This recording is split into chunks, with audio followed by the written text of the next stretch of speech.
Trump halts his Cadillac, one motorcade for a homeless elderly woman, and what he does next will inspire millions. That afternoon, the city was bathed in the scorching summer sun. The ceaseless honking of cars and the crowd bustling along the sidewalks painted the usual vibrant picture of a modern metropolis.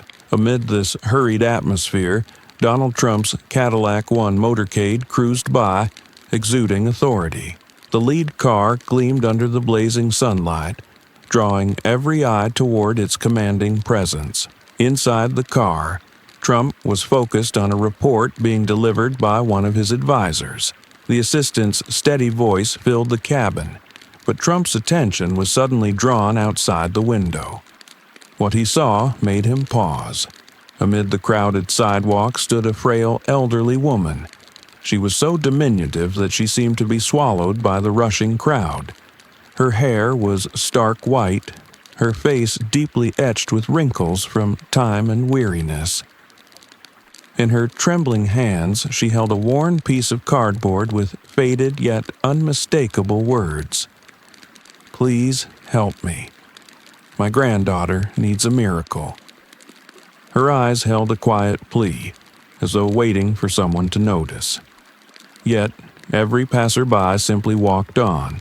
Some glanced her way briefly, others turned their faces, but no one stopped. Trump fell silent, his gaze fixed on the scene. He felt an inexplicable pull, as though he couldn't just watch and move on. "Stop the car," he said, his voice calm but commanding. The motorcade screeched to a halt in the middle of the busy street. Brakes squealed, and cars behind them came to an abrupt stop, creating a ripple of surprise. Inside the vehicle, his advisors and security team exchanged bewildered looks. "Sir, this area isn't safe. We should keep moving," one of the security personnel quickly cautioned, his tone careful. Trump shook his head, his eyes never leaving the elderly woman on the sidewalk. "No, I want to know her story." No one dared to argue. In the heavy silence, Trump opened the car door and stepped out. The moment his polished shoes hit the pavement, the atmosphere seemed to shift. The usual city noise softened, and every eye turned toward him. Some recognized him immediately and hurriedly pulled out their phones to capture the moment. He walked toward the woman with slow, deliberate steps. When he reached her, he bent slightly, his gaze meeting hers, not as a powerful leader, but as a man filled with compassion. "What's your name?" Trump asked, his voice softer than usual, but still carrying the gravity of his stature. The elderly woman looked up, her cloudy eyes filled with a mixture of fear and hope. After a pause, she answered, her voice quivering. "My name is Martha." "Why are you here?" he asked gently, his tone calm and reassuring. Martha took a deep breath, clutching the cardboard sign tightly, as if letting go would mean losing her last shred of hope. "My granddaughter. She needs help. Her parents died in the flood recently. It's just me. Now, but I don't know what to do. We've lost our home. We've lost everything. I just want to save her." Her words rang in the Trump's mind like a bell. He didn't just hear her pain. He felt the despair and determination woven into her frail voice. He exhaled deeply, straightening up and glancing back at his motorcade. "Get the car ready. I want to go where she's staying." "Sir, this area is unsafe. We shouldn't linger here," a security officer spoke up, his voice tinged with worry. Trump turned to him, his gaze unwavering and resolute.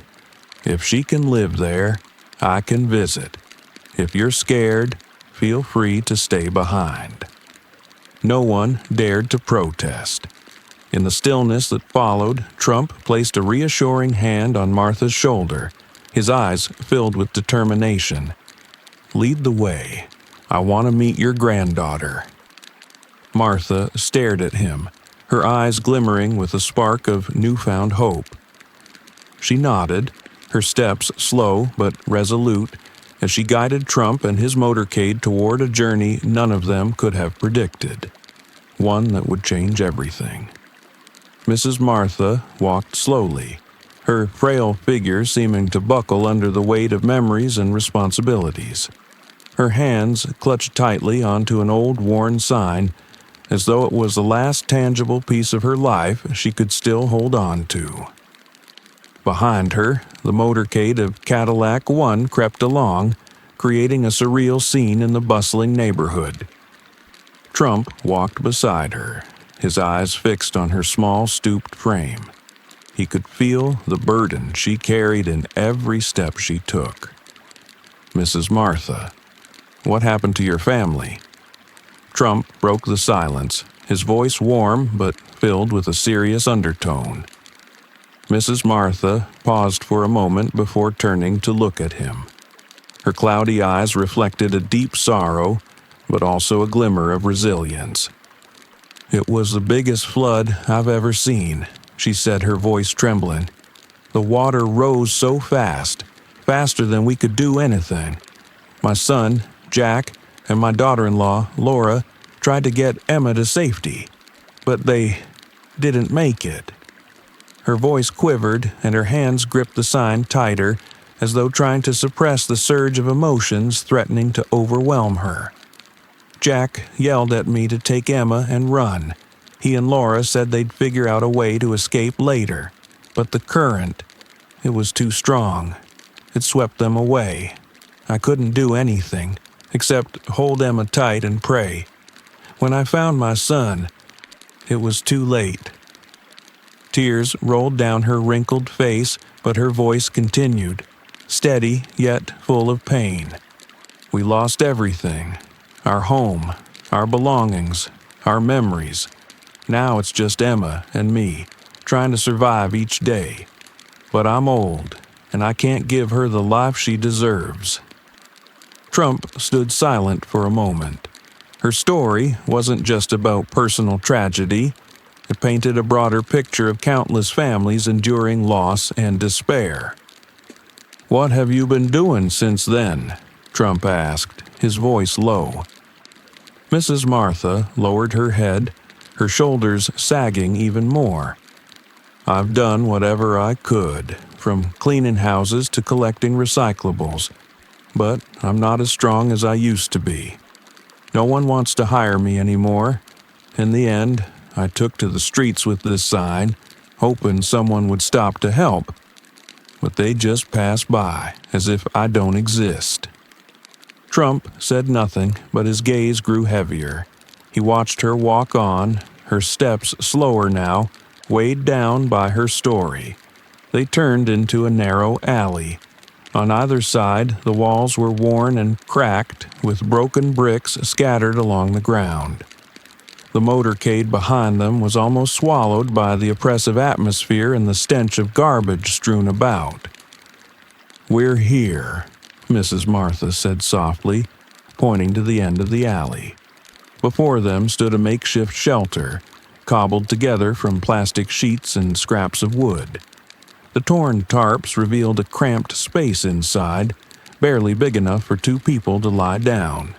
An old wooden bed, a few broken plastic chairs, and a table fashioned from stacked cardboard boxes made up the entirety of their possessions. Trump stopped in front of the shelter, his eyes scanning the surroundings. A few children, their faces streaked with dirt, played with empty tin cans, stealing curious glances at him and the motorcade. Adults stood at a distance, their eyes a mix of suspicion and unease. From inside the shelter, a small voice called out, "Grandma?" A frail little girl, about 10 years old, stepped out. Her tangled hair nearly obscured her face, and her tiny hands clutched a makeshift doll crafted from a plastic bottle and scraps of fabric. "Emma, come here," Mrs. Martha called. The girl ran to her, wrapping her arms around her grandmother, her curious gaze shifting to Trump. "You don't have to be afraid, Emma," Trump said gently, lowering himself to her eye level. "Your name is Emma, right?" The girl nodded, her eyes still cautious. "Can you tell me about yourself?" Trump asked, his warm smile softening her apprehension. Emma glanced at Mrs. Martha, seeking approval. When her grandmother nodded, she began to speak, her voice shaky. "I don't remember much about that night, just that the water came so fast. My mom and dad told me to run to the neighbors, but they didn't make it. After that, I stayed with Grandma, but she's worked so hard. I don't want her to suffer anymore. I just want her to rest." Her voice cracked, and tears began to stream down her thin cheeks. Trump placed a hand on her shoulder, his voice firm yet comforting. "You've been very brave, Emma, and so has your grandmother. But from now on, you won't have to fight this alone. I'm here to help." Emma looked up at him, her large eyes shimmering with a spark of hope. She nodded, but still clung tightly to Mrs. Martha, as if afraid that all of this might just be a fleeting dream. Trump turned to his motorcade, his expression resolute. "I want a full report on Mrs. Martha's health and the living conditions here immediately," he commanded. "Starting tonight, I want a medical team assessing both her and Emma. And not just them. I want to know about every family in this area." One of his advisors hesitated. "Sir, perhaps we should leave this to charitable organizations for long-term management." Trump interrupted, his voice ringing with conviction. "No, they've waited long enough. If a little girl like Emma can stand here and fight for her grandmother, we have no excuse to delay. Action starts now." Emma looked up at him, her tear-filled eyes wide with gratitude. She whispered, her voice small but filled with emotion. "Thank you, Mr. Trump. I just want Grandma to stop worrying." Trump bent down, meeting her gaze directly. "I promise you, Emma, this is just the beginning. You've done enough. Now, it's my turn to help you." Emma and Mrs. Martha led Trump deeper into the slums, where sunlight was obscured by patchwork roofs made of old tin sheets and plastic tarps. The narrow pathway grew tighter, flanked by piles of trash and stagnant puddles emanating a damp, moldy odor. Each step Trump took was a vivid reminder of the hardship many people face daily. Residents began to emerge from their homes, their gazes a mixture of curiosity and suspicion. To them, the sight of someone like Trump, dressed impeccably in a suit, walking amidst the crumbling homes, was beyond imagination. At first, they kept their distance, observing from afar. Mrs. Martha glanced back at him, her voice soft but firm. "Sir, I'm not the only one living like this. Many people here lost everything after the flood. We're not just poor, we're forgotten." Her words opened a floodgate for countless untold stories. A middle-aged man, thin and clad in a worn-out t-shirt, hesitated for a moment before stepping forward and speaking. "Mr. Trump, I can't believe you're really here." Trump nodded, his voice warm. "Can you share your story with me?" The man took a deep breath, as if summoning all his courage. "My name is Sam. I used to work at a mechanic shop.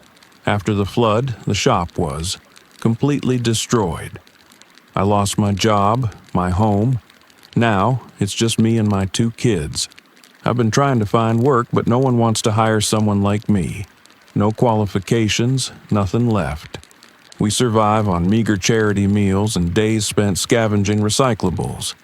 But the most painful thing is watching my kids grow up without an education." Following Sam's gaze, Trump saw 2 children sitting by a pile of trash, picking through scraps to amuse themselves. Their small hands were dirty, but their eyes shone with innocence and yearning. "We don't need much," Sam continued, his voice breaking. "I just want a chance to work, to give my kids the life they deserve." Like an unstoppable wave, more residents of the slum began to approach, bringing their stories with them. A woman, cradling a small child, her face streaked with tears, spoke. "My husband died in the flood. I'm raising 2 kids on my own, working at a garment factory. But the wages aren't enough for food, let alone sending them to school. I just want my children to have a better future than I did." A war veteran, leaning on a cane, stepped forward, his voice heavy. "I fought for this country, but when I came back, I had nothing left. No home, no job. I survive on food donations, but it's not enough. I gave everything I had, and now I've been left behind." Each story, each voice, carried its own burden of pain. Trump stood there, listening intently, his expression thoughtful and somber. Emma looked at him, her eyes bright yet brimming with tears. "Everyone here is the same, Uncle. They just want to live, but living is so hard." The crowd grew larger. People stood shoulder to shoulder, their eyes shifting from doubt to hope. Trump climbed onto a large rock in the middle of the alley so everyone could see him. "I've heard your stories," he began, his voice resolute, "and I want to tell you, you are not forgotten. I'm here not just to listen, but to act." Murmurs rippled through the crowd. Trump raised his hand, continuing, "I can't change the past, but I can make sure that from today onward, none of you will have to endure this alone. I promise you, we will bring change, not just for Mrs. Martha and Emma, but for everyone here." The crowd fell silent for a moment before applause began to rise. At first, it was scattered, but it soon swelled into a wave of hope, spreading through those who had long felt abandoned. Trump turned to his team, his voice firm, leaving no room for debate. "I want a medical team here tonight to check on everyone's health. Find a way to provide. Temporary shelter for families without safe homes. Create a list of every family, their circumstances, and their needs. I want a comprehensive report within 24 hours. One advisor hesitated. "Sir, this will require time and a detailed plan." Trump cut him off, his voice strong and unwavering. "They've waited long enough. If a little girl like Emma can stand on the street begging for help for her grandmother, we have no excuse to delay. Start now." As Trump prepared to leave, Emma suddenly ran up and grasped his hand. Her eyes sparkled with a mix of faith and worry. "Uncle Trump, you'll really help everyone, won't you? You won't leave us behind, right?" Trump knelt down, placing a reassuring hand on her shoulder. "You've done your part, Emma. Now it's my turn. Trust me, this is just the beginning." Emma nodded, a small smile, the first in days, spreading across her face. The crowd watched as Trump stepped into his Cadillac One. To them, he no longer seemed like a distant leader, but someone who empathized, someone willing to fight for them.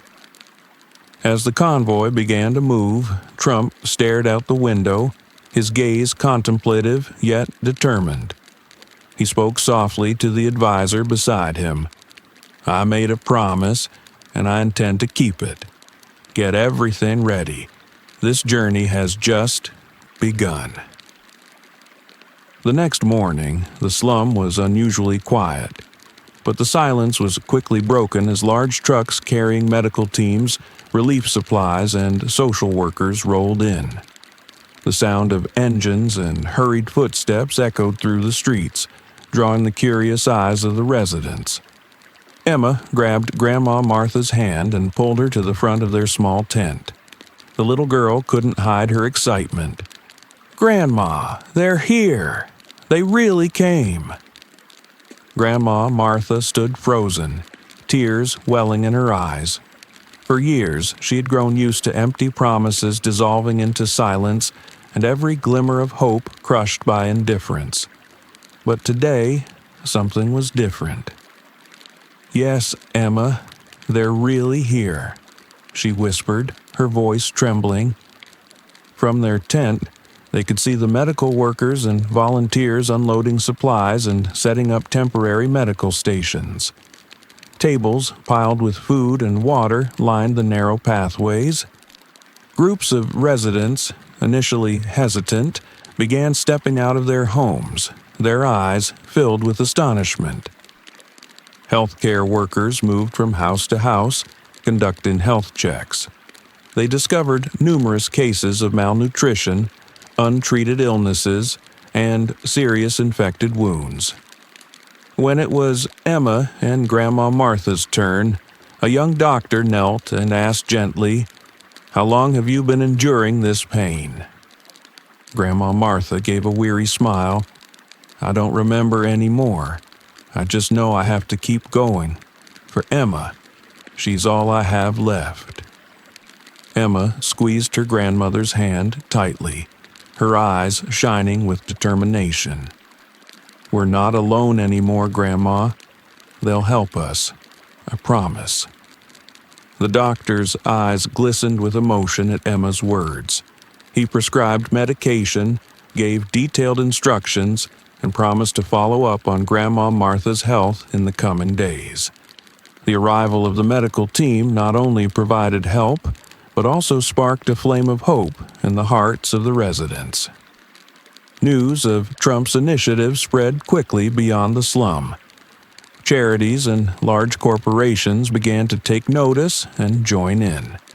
The Construction Corporation, a company pledged to repair and rebuild damaged homes, ensuring every family had a safe and sturdy place to live. The Tech Company, a major tech firm, provided free solar energy systems given families. Light without the burden of electricity bills. The Education Organization, a charitable foundation committed to setting up temporary schools in the area, giving children like Emma a chance to learn while permanent schools were being built. In the following days, Emma became more than just a recipient of aid. She became a symbol of change. She gathered the children in the slum and started teaching them basic lessons using old books she had found. "If we want to change things, we have to learn," Emma told the kids, her eyes bright with determination. The children, initially shy, gradually gathered around Emma, hanging on to her every word. The sight of a skinny little girl in tattered clothes standing among the children, teaching them to read and write, moved many of the volunteers to tears. From a distance, an elderly woman watched and softly said to a healthcare worker, "She's not just a child. She's the light for all of us." Meanwhile, from his office, Trump closely monitored the entire operation. He demanded detailed progress reports every hour and refused to accept any delays. "This isn't short-term charity," Trump said during a virtual meeting with his team. "We're building a sustainable future for them. I want to ensure that when we leave, they can stand on their own without depending on anyone else." A week later, Trump held a press conference to share what had been accomplished in the slum. The room was packed as he stepped up to the podium, his expression serious and full of responsibility. "When I visited that place, I heard some of the most heartbreaking stories imaginable. But I also saw courage, an elderly woman who refused to give up hope, a little girl who stood up for her family despite the odds. They reminded me of our duty to ensure no one is forgotten. Trump paused briefly before continuing. I cannot change their past, but I can do everything in my power to ensure their future is brighter. This is not just an act of kindness, it's a commitment, and this commitment will not stop with one slum. It will ripple across this nation. A month later, in the heart of the slum where a garbage dump once stood, a small park was built. At its center, a modest monument was erected to commemorate what had taken place. The monument depicted a little girl holding her grandmother's hand, symbolizing hope and resilience. At its base, the inscription read, "Hope begins in the smallest places." Emma and Grandma Martha stood before the monument, their faces radiant. Grandma Martha turned to Emma and asked softly, "Do you think a cardboard sign can change the world?" Emma smiled, her eyes glimmering. "Not the sign, Grandma. It's the courage to hold it up and the kindness of those who stop to listen." When Trump saw the news about the transformation of the slum, he smiled, though his eyes carried a hint of concern. Turning to his team, he said, "There are too many places like that one. We cannot stop now. Starting today, this will be our mission, to ensure no one is forgotten. Get ready, because this journey is just beginning." 2 months after Trump initiated his actions, the once-forgotten slum underwent a remarkable transformation. The rickety, makeshift shelters that previously defined the area were replaced by sturdy new homes. Streets that had been littered with trash and shrouded in darkness were now spotless, illuminated by solar-powered lights lining the narrow alleys. The laughter and chatter of children echoed from a central area that used to be a garbage dump. Here, a temporary school with mobile classrooms had been established. Simple wooden desks and chairs, neatly arranged and clean, became the first place many children had ever encountered learning. Emma was among the first students.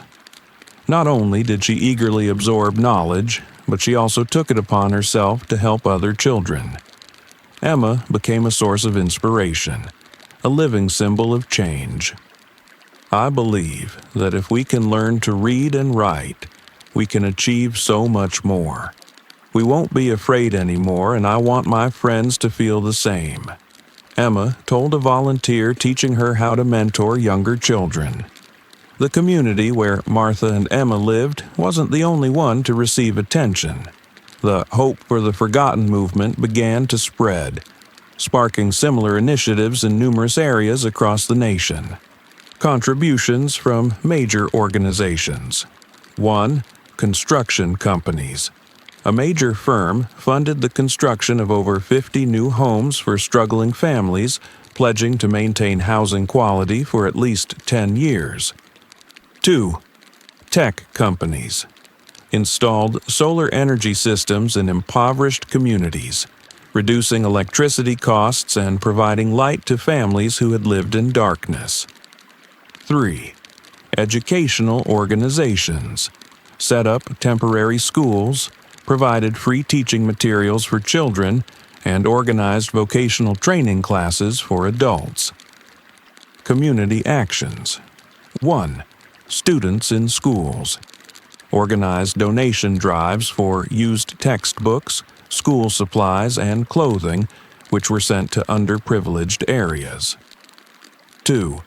Veterans groups. Formed volunteer teams to repair homes and offer job support to families in need. 3. Artists and celebrities used their platforms to spread the message, hosting fundraisers and charity events. 3 months after the movement began, Trump hosted a grand event at the White House to honor individuals and organizations that contributed to the change. The Grand Hall of the White House was elegantly yet humbly adorned, welcoming hundreds of special guests, including former slum residents. As Trump stepped up to the podium, his gaze swept across the room. He began his speech with a voice that was both strong and heartfelt. When I saw Martha and Emma standing on the sidewalk, I didn't just see two people. I saw an entire community forgotten by the world. I saw pain, but I also saw courage.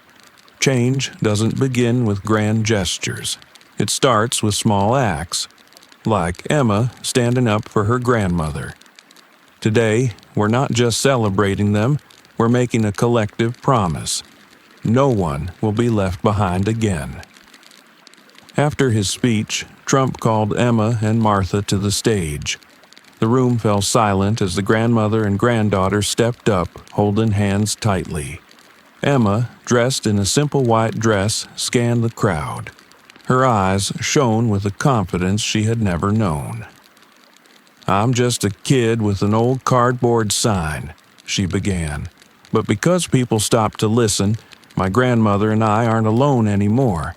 Now, I know that with courage and faith, we can change the world. Thank you, Mr. Trump, and thank you to everyone who helped us and our community."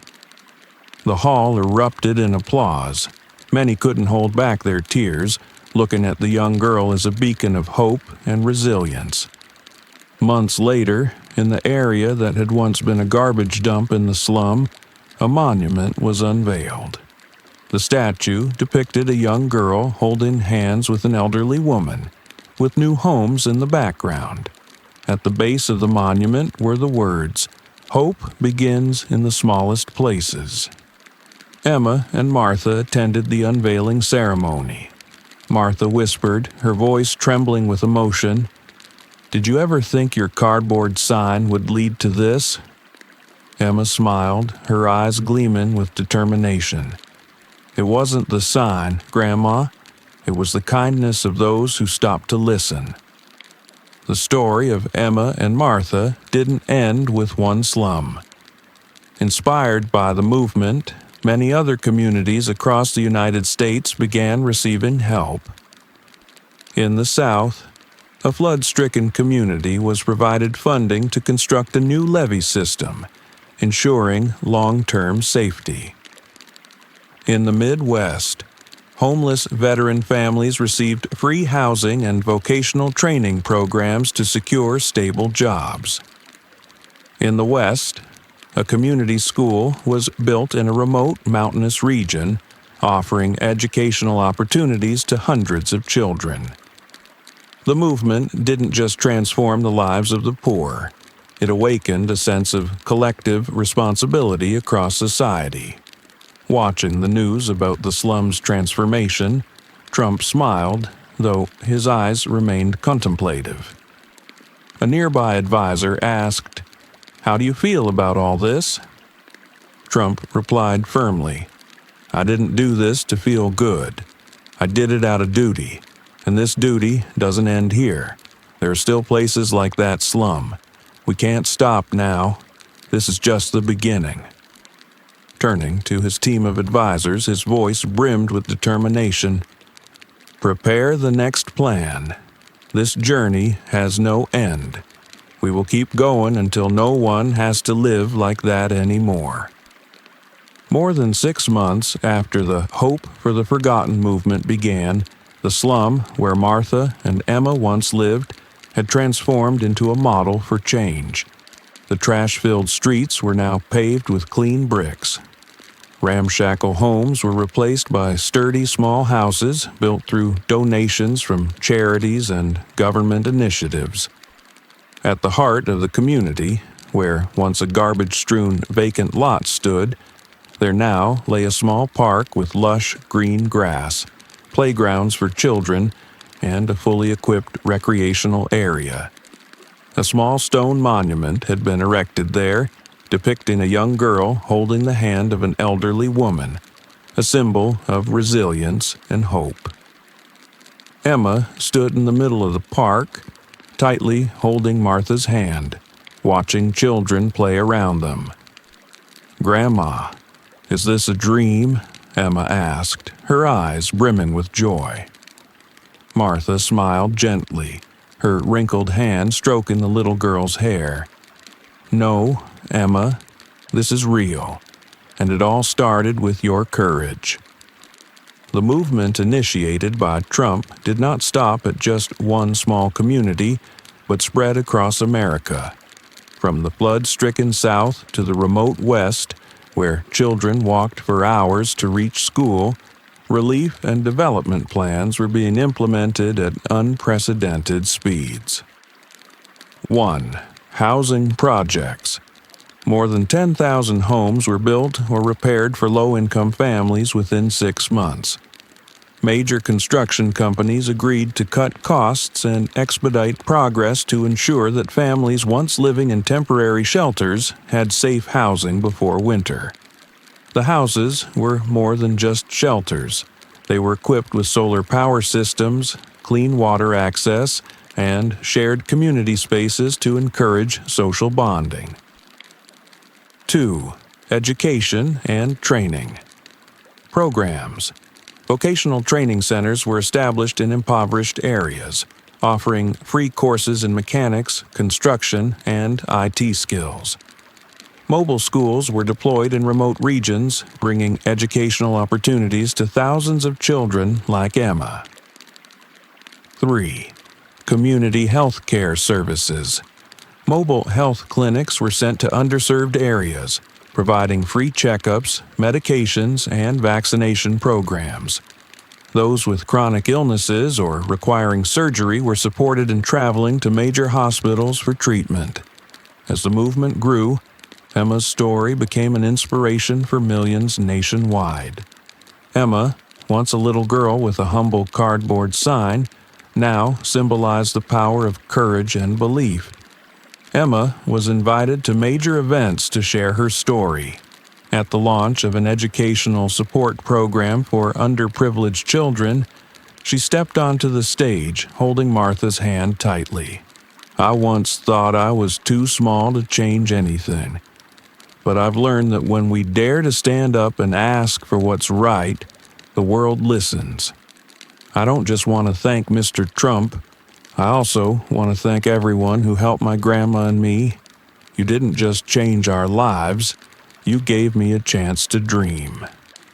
The applause thundered through the hall, bringing a bright smile to Emma's face, her eyes glimmering with hope. A national monument of hope. A year after Trump stopped his car for Martha and Emma, a national monument was unveiled at the National Mall in Washington, D.C. This monument was built to commemorate the journey of the Hope for the Forgotten movement, and to honor those who were once left behind. The monument depicted a soldier kneeling beside a little girl holding a cardboard sign. Behind them were images of new homes and a flag waving proudly in the wind.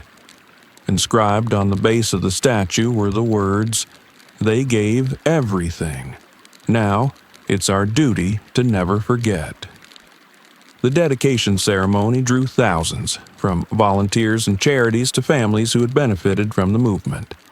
Emma and Martha attended, sitting in the front row, silently gazing at the statue. Trump took the stage, his voice clear and strong. "This monument is not just a symbol of courage and hope, it's a reminder of our responsibility to keep acting. Every child like Emma, every family like Martha's, deserves a better life, and we won't stop until that vision becomes reality." During the event, Emma was invited on stage with Martha. No longer shy, Emma looked out at the crowd with confidence. "I've learned that one small act can spark big changes. It wasn't my cardboard sign that changed our lives. It was the kindness of those who stopped to listen.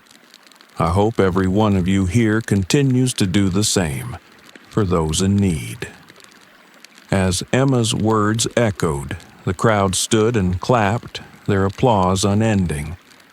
Martha squeezed Emma's hand tightly, her eyes moist but filled with pride.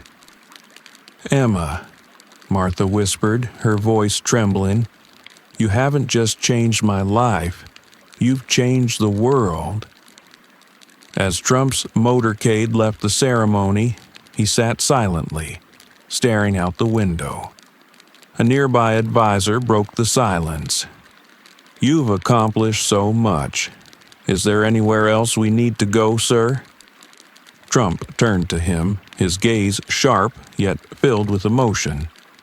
"Every struggling community, every child who needs a chance, that's where we need to go. This journey isn't about stopping at a monument or a ceremony. It must continue, day by day, action by action, until no one is forgotten." He looked out at the sprawling green fields beyond the window and murmured as if to himself, "Emma made the world listen. Now it's our turn not to stay silent." The Hope for the Forgotten movement, after exceeding all expectations in the United States, has reached a new milestone. Trump and his team realize that stories like Martha and Emma's are not confined to America but exist worldwide. From the crowded slums of Asia and impoverished villages in Africa to the neglected small communities of South America, poverty and helplessness remain burdens on millions. At a global press conference, Trump officially announced the Global Hope Initiative, envisioning not just immediate relief, but long-lasting, sustainable change for impoverished communities worldwide. "We have witnessed miracles when the American community came together to help the forgotten, but we cannot stop at our borders. Starting today, we will bring the light of hope to every corner of the world." The Global Hope Initiative is divided into 3 major phases, each addressing a fundamental issue faced by impoverished communities. 1. Poverty alleviation.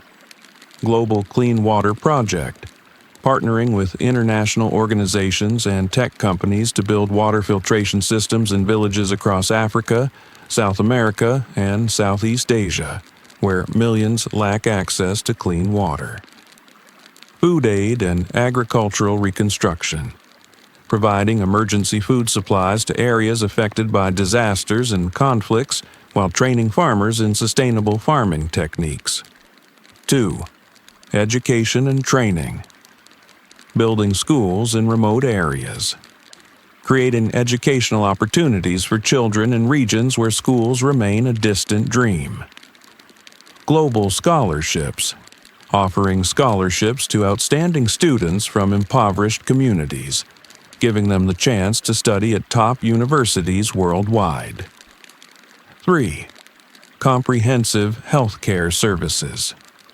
Mobile health clinics, deploying clinics to remote areas, providing free medical services and vaccination programs to prevent outbreaks.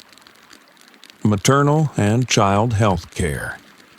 Increase in support for pregnant women and newborns in struggling communities, where infant mortality rates remain high. The story of Emma and Martha has inspired not just America, but the entire world. A short film documenting their journey and the transformations in their slum was translated into over 50 languages, aired on international television channels, and went viral on social media. In a small village in Africa, 12-year-old Amara watched the film during an outdoor screening organized by a charity. Afterward, she turned to her mother and said, "If Emma can do it, so can I. I won't let our family go hungry anymore." Amara's words quickly spread and became a new slogan for the movement in Africa. If Emma can, we can too. Despite its successes, the journey was far from easy. In many areas, the implementation team faced significant challenges such as logistical obstacles. In a mountainous community in South America, roads leading to the village were severely damaged by floods, making it impossible to transport building materials. Trump was informed of the situation and immediately ordered the use of helicopters to deliver the supplies. Resistance from local authorities. In some regions, local officials were wary that the movement might undermine their control.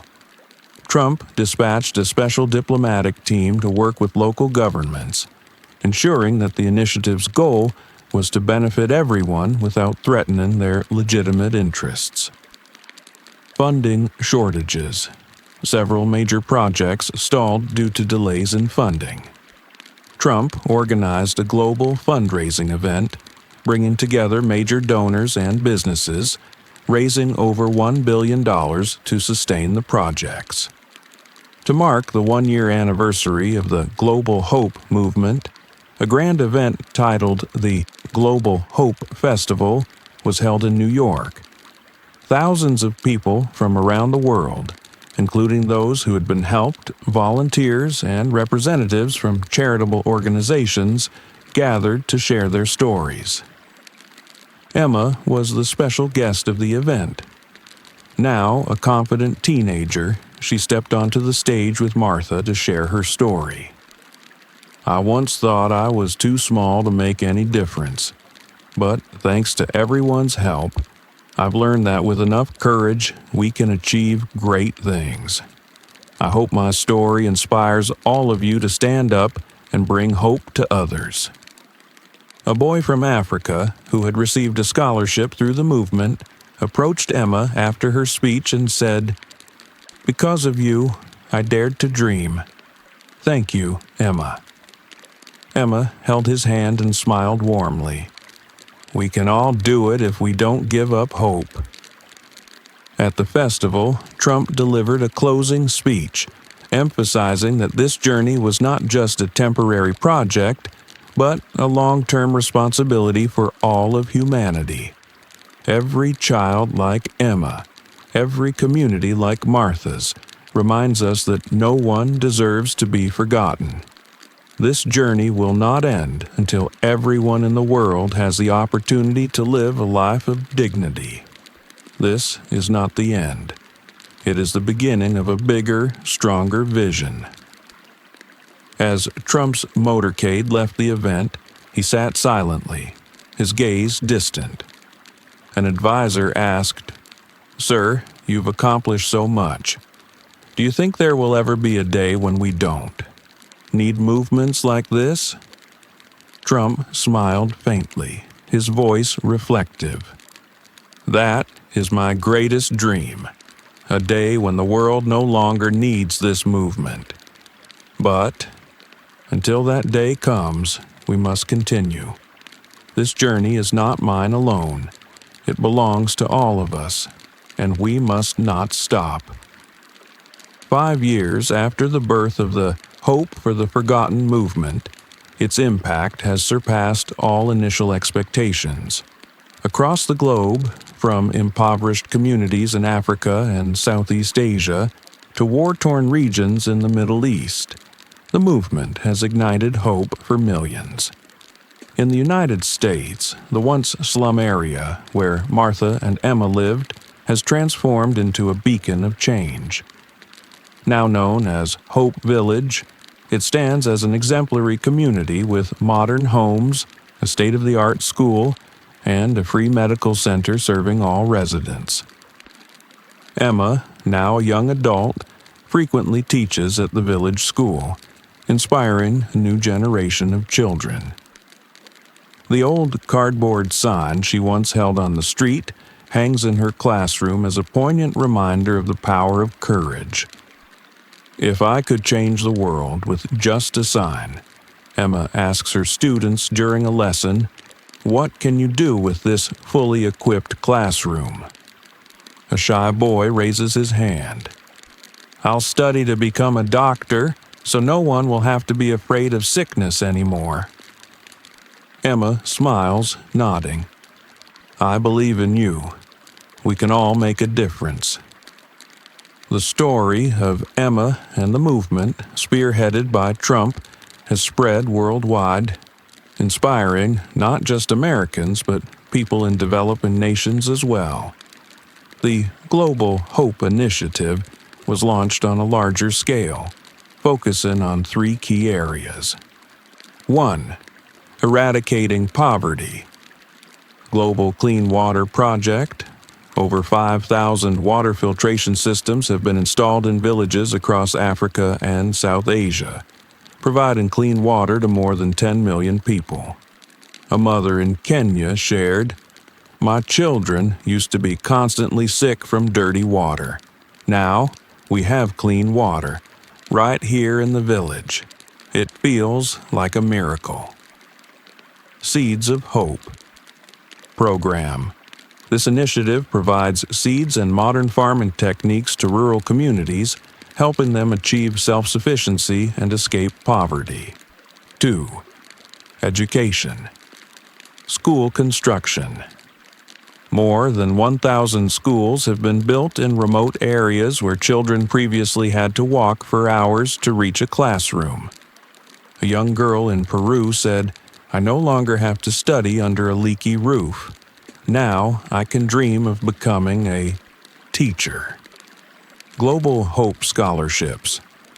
Scholarships are awarded to outstanding students from underprivileged communities, enabling them to attend top universities around the world. 3. Healthcare. Mobile health clinics. These clinics bring medical care to remote communities, offering free treatment to millions. An 80-year-old woman in Indonesia shared, "I never thought I'd see a doctor in my life. They saved me and the children in our village." Maternal and Child Health Program. This program improves health care for pregnant women and newborns, significantly reducing mortality rates in impoverished regions. In the 5th year of the movement, a new monument was unveiled at the United Nations headquarters in New York to honor those who contributed to the cause. The monument depicts a young girl holding up a cardboard sign with the words, "Hope never fades." Inscribed at its base is a poignant message: "Plant seeds of kindness so no one is left behind." As the movement continued to grow, Emma and Martha remained in Hope Village. Martha, now frailer, often sat on her porch, watching Emma teach the village children. One evening, as Emma returned from school, Martha held her hand and softly said, "Emma, you've changed the world. Are you proud of yourself?" Emma smiled gently, her eyes shining. "I am. But I know there's still so much to do. I want every child to have the same opportunities I had. I won't stop, Grandma." Martha squeezed her hand, whispering, "Keep going, Emma. You're the hope of a generation." Despite its many achievements, the journey of the movement remained challenging. Climate change. Floods and droughts caused by climate change have destroyed newly built infrastructure in many areas. Conflict and war. Ongoing wars in regions like the Middle East and Africa have delayed or halted numerous projects. In a meeting at the movement's headquarters, Trump declared, "We can't solve every problem in a day, but if we give up, those who need us will never have a chance. As long as one person is left behind, we must keep going." A decade after the movement began, its impressive results spoke for themselves. Over 20 million people gained access to clean water. Millions of children attended school for the first time. More than 10,000 impoverished communities were completely rebuilt. During a 10-year anniversary celebration in Washington, Trump addressed thousands of attendees. "What we do is not for fame or glory, but for responsibility. This movement isn't about me or any one person. It's about all of us and the lives we've touched. This journey won't end until no one is left forgotten." He turned to Emma, now renowned social activist, placing a hand on her shoulder. "Your journey is just beginning. Keep spreading hope, Emma. You've changed the world, and you'll achieve even more." Emma looked at him, her eyes filled with determination. "I promise I won't stop." The story of Martha, Emma, and the Hope for the Forgotten movement may have concluded, but its message continues to resonate. This is not just a tale of courage, it is a call to action for all of us to help those in need. This story is fictional, but its message is real. Millions like Emma and Martha are waiting for help worldwide. They may not hold up a cardboard sign on the streets, but their pain, loss, and desire for a better life are genuine. Start small. Donate to bring change to those in need. Volunteer to directly impact lives. Share to spread this story and awaken kindness in others. If this story touched your heart, subscribe to our channel to stay inspired. Every subscription and share adds a spark of hope for those in need. Let's spread the light of compassion together.